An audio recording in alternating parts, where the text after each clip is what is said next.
Okay, so transformations from yesterday. What I said to you and a bit from Friday. Quiet, please. When you look at the A value tells you if it stretches narrower or wider, right? The great thing about the curriculum now, as opposed to the curriculum like, I don't know, let's say 10 years ago, is we don't have to say that it stretches wider or narrower. We just call it stretch. It's a stretch. It's going to be a vertical stretch for you guys. Next year, we're going to add horizontal stretches onto it. But if there is an A value that isn't 1 or -1, you have a stretch. Okay? Remember, if it was 1 or -1, if it was 1, it didn't do anything. It just stayed the same. It didn't make it wider or narrower. If it's -1, it just caused it to reflect, right? The negative sign doesn't do any stretching at all. It either just is positive and it stays up, or negative and it reflects down. So if we have a positive A value, if we have an A value at all, we have a vertical stretch. So we say vertical stretch, I just write VS, by a factor of, this is like laziness, vertical stretch by a factor of 2. And it's always about the x-axis.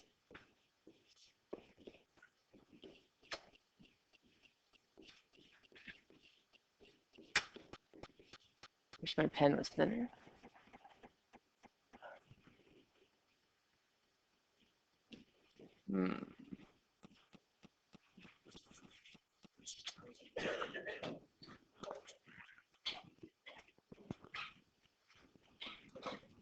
Okay, vertical stretch by a factor of 2 about the x-axis.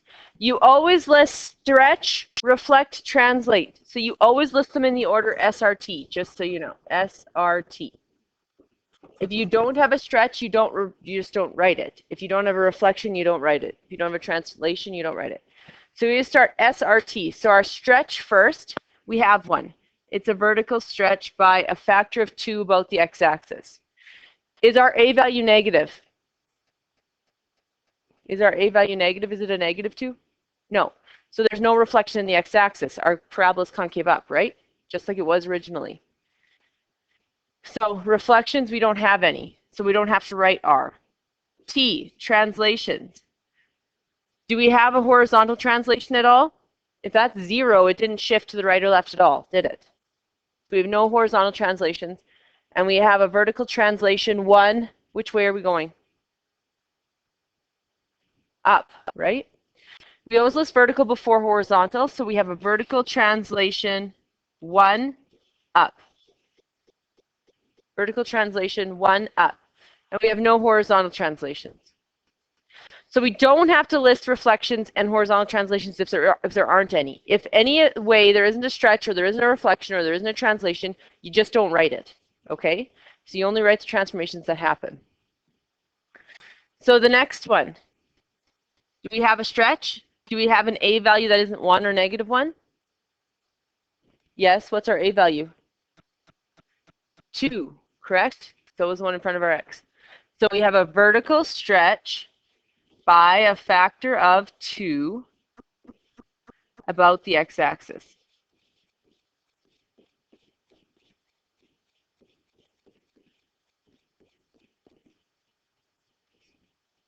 Do we have a reflection?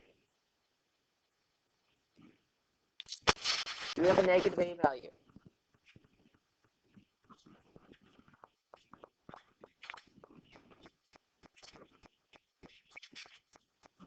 No, we don't.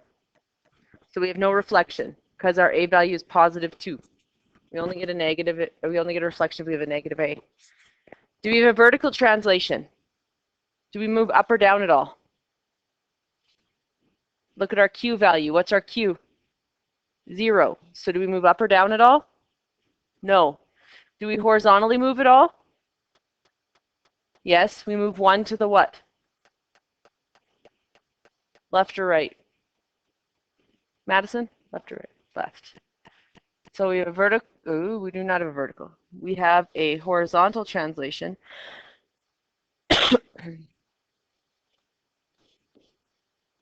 Oh.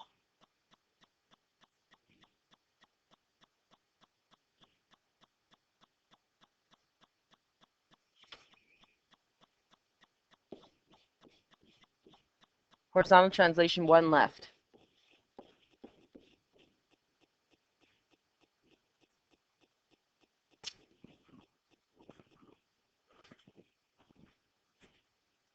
Okay, this one. Do we have a stretch? What's our A? Our A is 1. If it's a positive 1, we have no stretch, right? If it's a positive 1, we have no reflection. So our stretch, we have nothing. Our reflection, we have nothing. Our translation, do we vertically move up or down anything? Braden? Do we move up or down anything? Our Q value tells us if we move up or down. So it's a positive 2. Do you think you move up or down? Up how many? 2. So you have an idea. So vertical translation 2 up. Horizontal translation, Catherine? 3 to the what? Right or left? Yes. 3 right. Because we always do the opposite of this.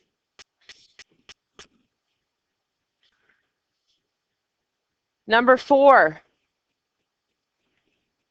We have a vertical stretch by a factor of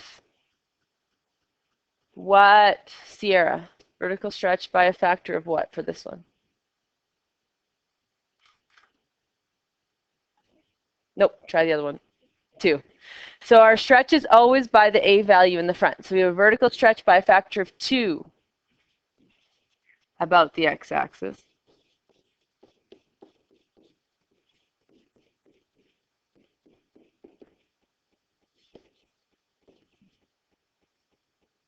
Do we have a reflection?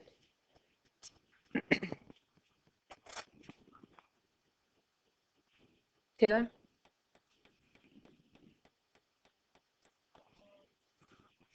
Is it concave up or concave down? So we have a, yeah. It's a reflection in the x-axis is how you write it.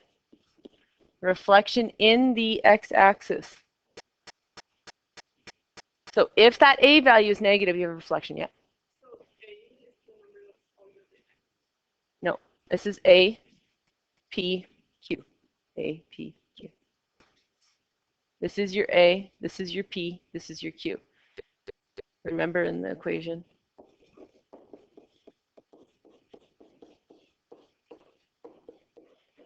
This is your A, this is your P, this is your Q. Your A tells you if you stretch or reflect. Your P tells you if you have a horizontal translation because it's left or right. And your Q tells you if you have a vertical translation because it's up or down. You guys try 5, 6, and 7.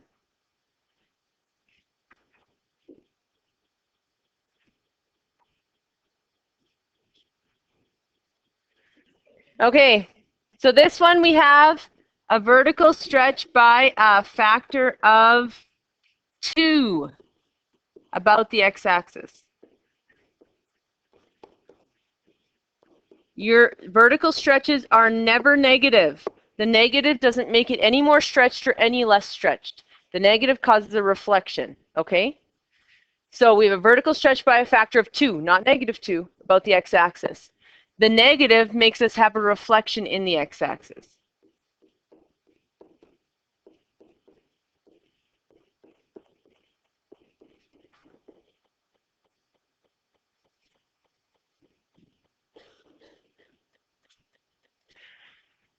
Then we have a vertical translation. Because of the Q value, we have a vertical translation 1 down because we move 1 down. We have no horizontal translation because there's nothing with the X. This one, all we have is a vertical stretch. We don't have a reflection because there's no negative. We don't have a translation horizontally because it's 0. And we don't have a vertical translation because it's 0. So all we have is a vertical stretch by a factor of 3 about the x-axis.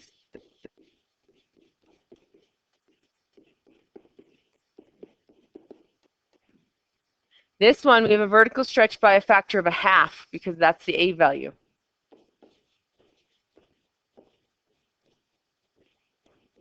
One-half about the x-axis.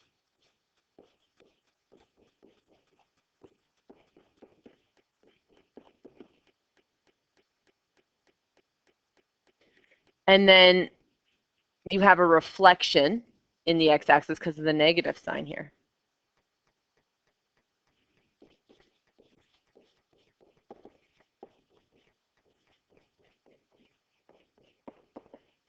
Then your translations. I do not have a vertical translation because my Q is 0. I have a horizontal translation 5 to the right because I always do the opposite.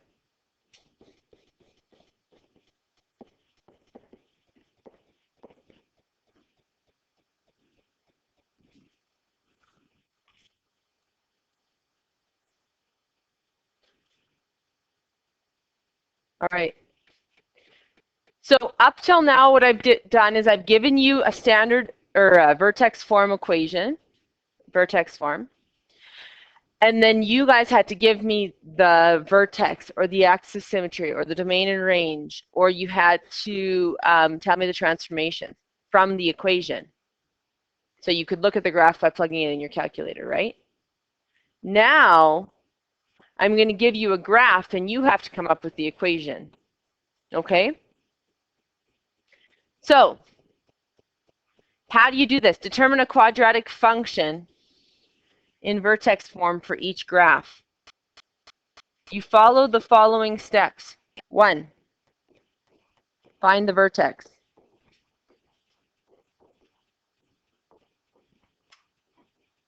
And a point. The vertex being P and Q. The point being X and Y.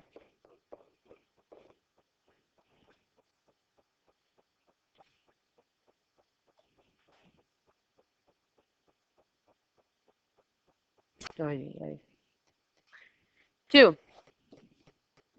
substitute into y equals ax minus p squared plus q. So when you substitute in p and q and x and y, you're just left with the little a.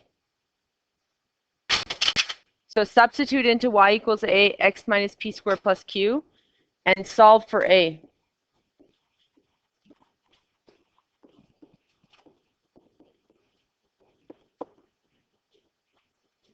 Three, put a, p, and q back into equation, and you're done.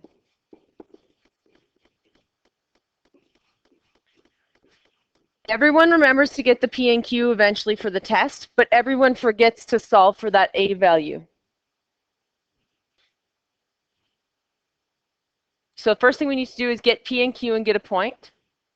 And often the points are bolded, and you want to pick a point that you're not guessing, so not like 1.7 and 2.3. That's not a good decision. Pick one that goes through a cross spot, right? Right through a nice even point. Usually they're bolded. All right, let's try it out. So what's the vertex of this question? What's the vertex of this? What does yours say?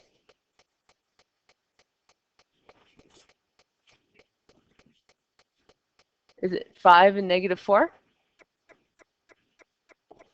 It's hard to see on mine.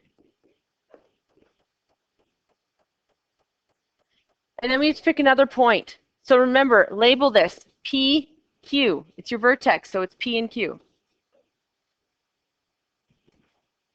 Then I'm going to pick this point here because it's bolded. This point here is at 2 and -1. Because it's not the vertex and it's just a point, I'm going to label it X and Y. If I have the vertex and I have a point, I can always find the equation of that graph. Okay, so first step is to get the vertex and a point. Second step is to substitute into this equation all your x's and y's and p's and q's, and then solve for a. So I know I have 2 and negative 1 as my x and my y. And I know I have 5 and negative 4 as my p and q. That is all I need, and then I can find the equation. So my equation that I always plug it into is y equals a x minus p squared plus q. Y is negative 1. A I'm finding. X is 2. Minus p, which is 5 squared. Do you see how this is a 5, but it's actually a negative 5 in the equation, right? Because it's always the opposite, correct? If I have a vertex of 5, it would have been negative 5 in my equation. And then plus q, so minus 4. Now you have to solve properly. Some people get to here and then just don't solve correctly. What you need to notice is, oh goodness, is that this 2 minus 5 squared is attached to the a. You can't do this in minus 4 from it. This is a number that is attached to the a. So what I get is negative 1 equals 2 minus 5 is negative 3. Negative 3 squared is 9. So I get 9a. A times 9, 9 times a, same thing. I can write it like this, or I can write it like this. I don't write a9 because people usually mess it up that way. So a times 9, because this is 2 minus 5, which is negative 3, squared is 9. 9a minus 4. See how these cannot be put together? People want to put this number with this. You can't. This is attached to the a. Then we just solve like normal. Add 4. 3 equals 9a. Divide by 9. A equals a third. Most people get to here and they're very excited because they solved it. True, but I asked you for an equation. And the standard equation, you have an A and a P and a Q, right? I have an A and I have a P and a Q, so I just plug it back into my equation. Put A and P and Q back into the equation. So you're going to get y equals a x minus p squared plus q.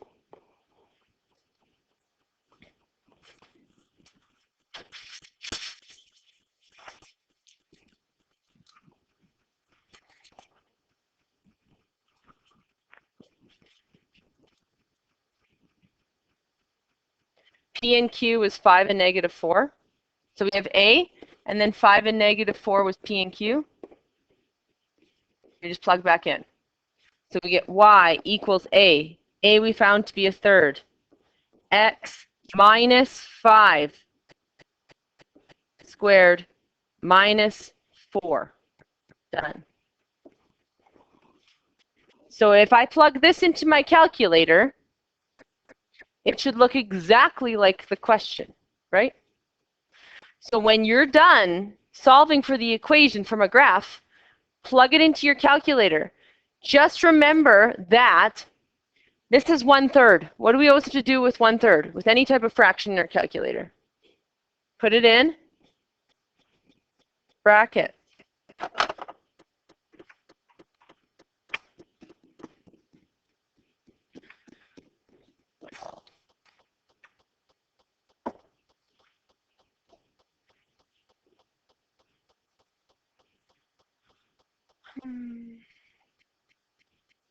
There. So on y equals clear 1/3 bracket x minus 5 squared, oops, squared minus 4. And then zoom.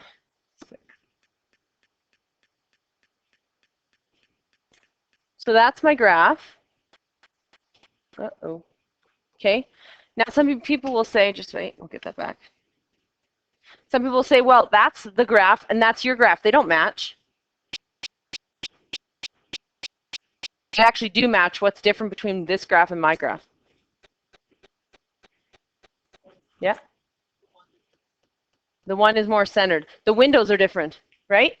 So if you want to compare if your graph is the same as my graph on my test, you need to change your window to match the window of my graph. So you're going to go to window. If you're not following along, you should be.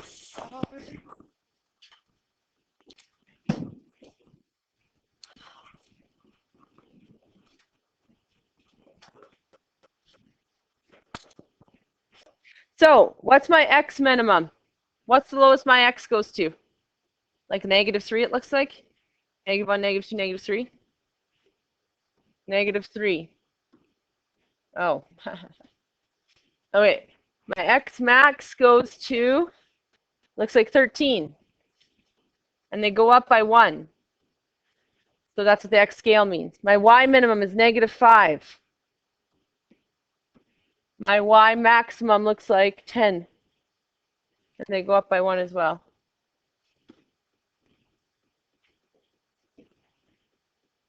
Are they the same? Go to window. And put in your minimums. Now they match, right? So you should be able to walk away from the test question saying, I got that one correct. Or, oh no, I need to go back and try again because it looks nothing like it. Worst case scenario, this is the worst case scenario. You get it correct, you guys, but you forget to put the fraction in brackets, so yours doesn't match the actual question because you didn't punch into your calculator right. But you actually are right. And so you're trying to, you're like, I did it right, I don't know what I did wrong. You punched into your calculator wrong. Don't be that person. Okay? That's not good. All right. I don't know why I just turned the battery off like it's going to run out of power or something. That's funny. Okay.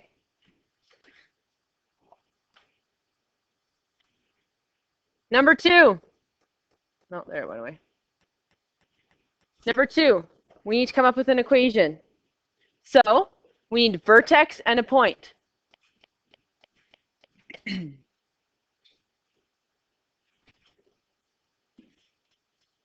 Okay, vertex. My vertex is at 0 and it looks like 3. So that's my P and my Q. And then I need a coordinate. So I would either pick -1 and 1 or 1 and 1. I'm going to choose 1 and 1 because it's just nice.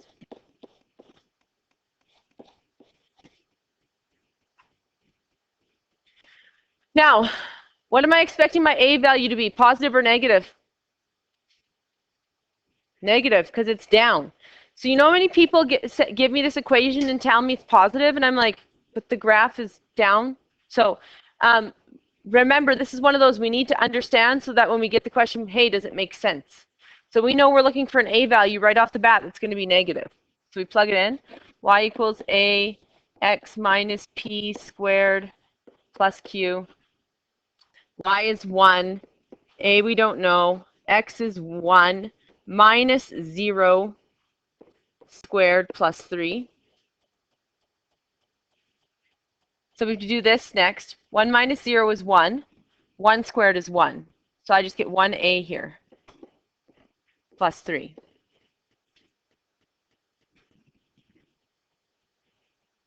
Then I need to move my 3 over by subtracting it.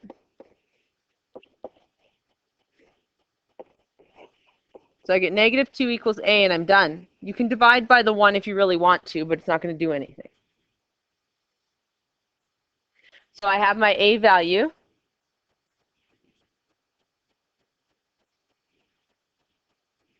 And I have my P and Q value, which is 0, 3. So Y equals A x minus P squared plus Q. Y is Y. We don't fill in Y's and X's when we want the equation. We leave them as Y's and X's. Because that's what makes an equation. A is -2. X minus 0 squared plus 3. This x minus 0 squared, you don't write like that. You can write it like that at first, but change it to x squared. So this is actually the equation. X minus 0 squared isn't wrong, but just that equation will not be there.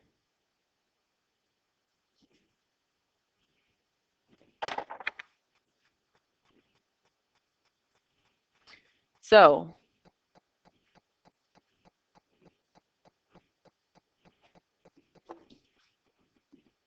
we have negative 2x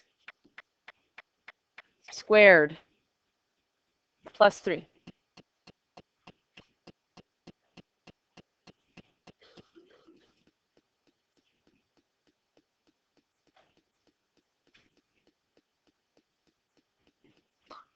My goodness.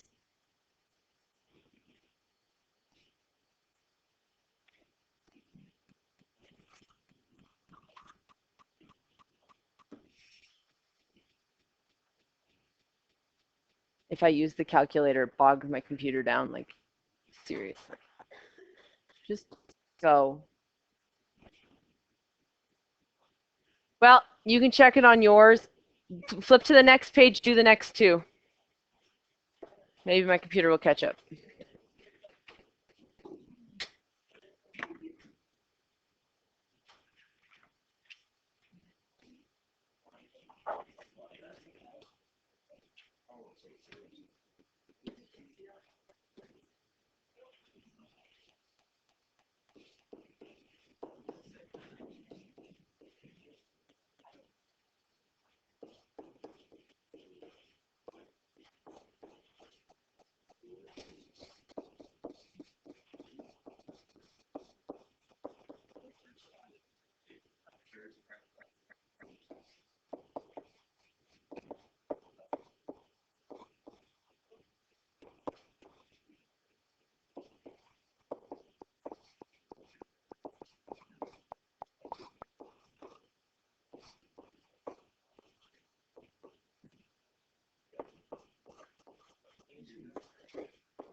So you should get y equals negative a half x plus 3 squared.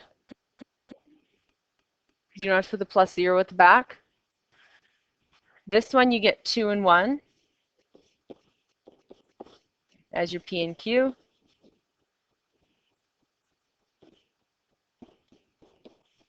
So common errors on tests. Common error is people don't solve for A. That's the biggest common error. Second common error, they don't label their vertex and point correctly. They label the point as the vertex. They label the vertex as the point. That happens a lot in the test, just oopsing. Okay? So whenever I pull the vertex off right away, I label it right away. So we get y equals a x minus p squared plus q. Y is 5 equals a 1 minus 2 squared plus 1. 5 equals, this is negative 1. 1 minus 2 is negative 1 squared. Negative 1 squared is 1. If you got negative 1 instead of positive 1, you did not put it in brackets in your calculator, okay? Because a negative times a negative is a positive. Minus the 1 over. And 4 equals a. And my point, my p and q are 2 and 1 still. So I get y equals 4 x minus 2 squared plus 1.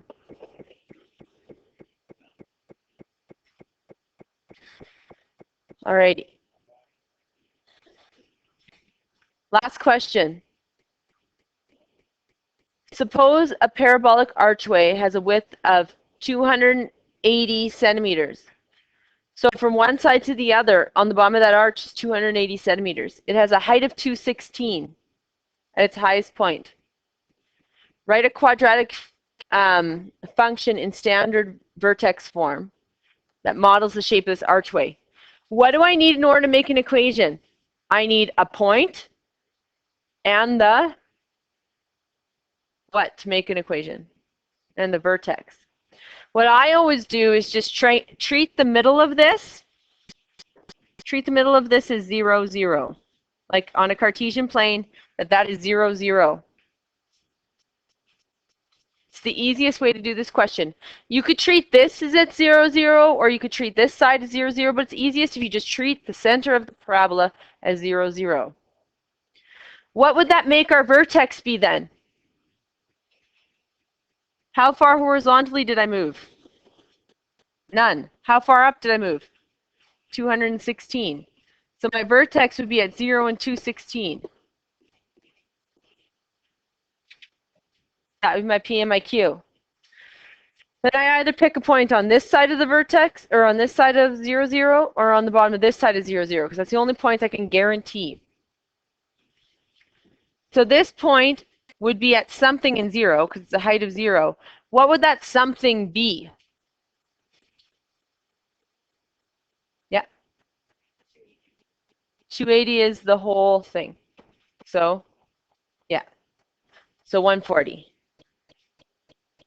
Because the whole thing is 280, half of it would be 140. So this coordinate, if I pick this one, is going to be at 140 and 0. If I pick this one, it's going to be at negative 140 and 0. That's why I like making just the center of the parabola being 0, 0. It just makes life a little easier. So I have a point, and I have P and Q, the vertex. So we have y equals a x minus p squared plus q.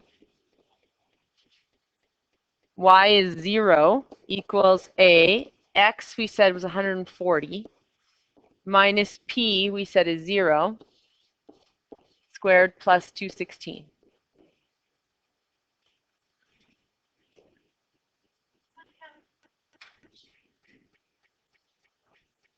No.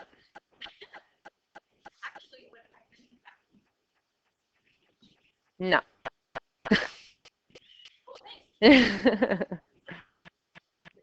Not after that phone episode. You're staying here. Just kidding. Okay. So 216 we move over is negative 216. And then we have to go 140 squared. What's 140 squared? Help me. 60? 14 squared. I should have known that. 14 squared is 196. So you add 19,600? Yeah. A. Divide by that lovely number.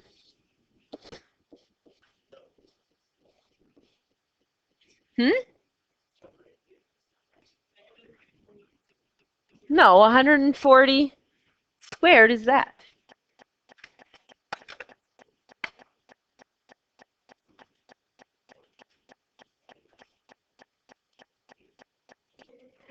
So this number turns out to be really nice. Not so much. Negative 27 over 2,450 is your A value. That's just your A value. So this is another place where people error. You're just so darn happy you have an A value, you're super excited, you stop there and you move on to the next question. But the question I asked you to do is write a quadratic function. You just found A. So please make sure to do that last step. People forget because they're just so excited, like they filled it in, they got an answer, they're like, I got an answer, and they move on, but you didn't actually answer the question I asked you. So make sure you do that last step where you fill in. So y equals negative 27 over 2,450 x minus p, which is 0, squared plus 216. What do I not have to write? X minus 0 squared. Is it wrong if I write it? No. Will that answer be there? No. Okay, but it's not incorrect. So I would write it normally as x squared. Oh, great.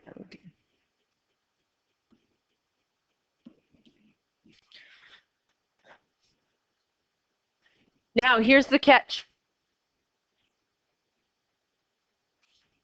It says, determine the height of the arch. So they want the height.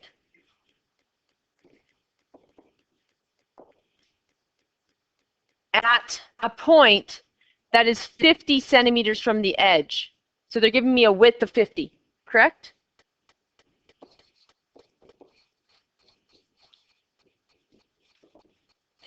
But you have to watch yourself. 50 from the edge.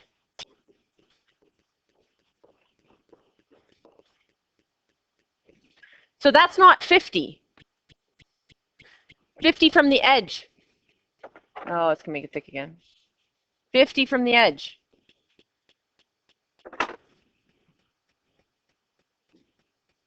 So what's the point actually at? How far from here? 90. So we're actually looking for h when the width is 90. Now, h and w are wonderful, except I have x's and y's. So I need to figure out which one is x and which one is y. Did they give me x or did they give me y? Look at your diagram. Y correlates with the up and down. X correlates with the side to side, right?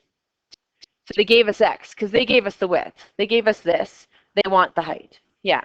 So they want the height at about here. They want to know what this is, right? So they gave us x. So technically x equals 90. And they want y. We have an equation. Plug in for x, solve for y. That's it.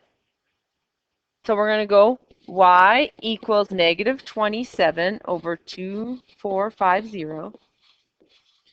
X is 50 now, squared plus 216. So you're going to go 50 squared times that lovely fraction in brackets, because fractions always go in brackets, and then add 216. Everyone try it to make sure you get the same answer. 50? Oh, good call. Not 50, 90. That's a 9. Not at all. Now it is. 50 would get us the wrong answer. 50 would get us here. A higher mark, a higher answer. So 90 squared times bracket negative 27 divided by 2,450. Then add 216. And you get 126.7 centimeters. Does that make sense? Does it make sense? Some people will get like 3,000 centimeters. They're like, perfect. The highest part of this parabola is 216. This has to be between 0 and 216. So if you get 3,000, be like, something is off, a little bit wrong, maybe not so good. You know, yeah. So this is your homework. You still, for numbers 1, 4, and 7, if you see x and y intercepts anywhere in the questions, you guys, we're going to deal with them tomorrow, okay? So you still have to do, that's your homework, and including the stuff from yesterday, which is in there. But if it says x and y intercepts anywhere in there, don't do them. We're going to deal with them tomorrow when we deal with a whole bunch of stuff on our calculator. If you work, you could have the rest of the class time because I planned on moving on to the next lesson. If you do not work, then I will just move on to the next lesson. I have it photocopied right there. Okay? So make sure you're working. This is your homework.